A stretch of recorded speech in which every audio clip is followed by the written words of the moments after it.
আসসালামু আলাইকুম রহমতুল্লাহ। আলহামদুলিল্লাহ। প্রিয় ভিউয়ার্স, দেখুন আপনারা 2015 মডেল হুন্ডা এলান্তারা গাড়ি, দেখুন আপনারা হোয়াইট কালার। এই গাড়িটা সেল হবে, কম রেটে নিতে পারবেন। কেউ যদি নিতে চান সেন্সর আছে, এই যে দেখেন এলান্তারা 2015 মডেল।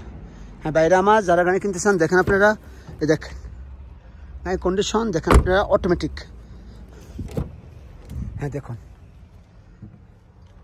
Automatic 2015 model. হ্যাঁ দেখেন আমি সুন্দর করে দেখাচ্ছি আপনাদেরকে, আপনি দেখে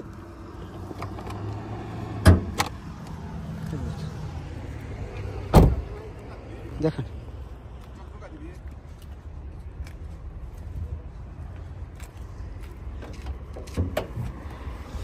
দেখেন আপনারা মাশাআল্লাহ, গাড়িটা দেখার মতো নিচে দেখেন। কেউ যদি নিতে চান নিতে পারেন।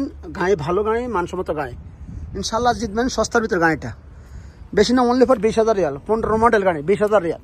হ্যাঁ বাইরে আমার যারা গাড়ি কিনতে চান এলেন তারা গাড়ি মাশাআল্লাহ পারফেক্ট গাড়ি। এই দেখেন গাড়িটা দেখে নেন।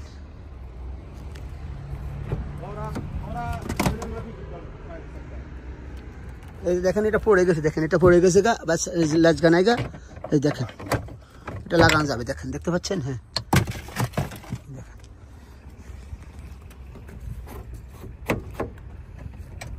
এই দেখেন যে কেউ নিতে চান নিতে পারেন। মানসম্মত মানানসই ভালো মানের গাড়ি কিনলে কিনতে পারেন। অটোমেটিক গাড়ি 2015 মডেল। এই দেখেন, এই দেখেন 3,04,000 কিলোমিটার চলছে, 3,04,000 কিলোমিটার চলছে। আমি ব্যাগ ডালার দেখাচ্ছি আপনাদেরকে, আমি ব্যাগে দেখে নেন। দেখেন এই যে দেখেন নতুন কভার লাগাইছে, জ্বলতে লাগাইছে, দেখেন এই দেখেন মাশাআল্লাহ মাশাআল্লাহ মাশাআল্লাহ। তারপরে আমার সাথে থাকেন ইনশাআল্লাহ, আমি আরো ভালো ভিডিও নিয়ে আসবো। আল্লাহ হাফেজ, আসসালামু আলাইকুম।